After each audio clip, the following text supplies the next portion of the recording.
Road ತನಕ ಇದೆ sir ಇದು. ಹಾಗೆ ಇಲ್ಲಿಂದ ಪೂರ್ತಿ ಡೌನ್ ಬ್ಯಾಕ್ ಸೈಡು.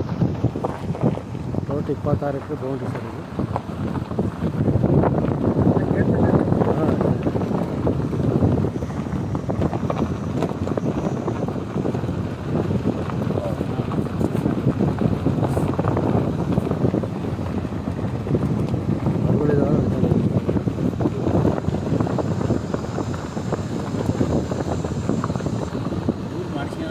ಮುಂದೆ ಕಾಂಪೌಂಡ್ ಬರುತ್ತಲ್ಲ ಅಲ್ಲಿ ತನಕ ಬರುತ್ತೆ ಇದು.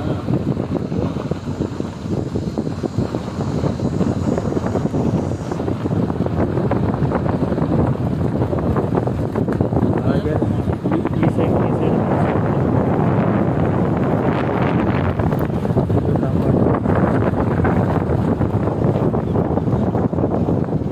ಕಾಂಪೌಂಡ್ ಸರ್, ಇದೇ ಮೇನ್ ರೋಡು ಸರ್. ಇದು ಕುಣಿಗಲ್ಗೆ ಹೋಗೋ ರೋಡು. ಇದು ಮಾಗಡಿ ಹೋಗೋ ರೋಡ್ ಸರ್. ಈ ಕಡೆ ಕುಣಿಗಲ್ಲು ಮಾಗಡಿ.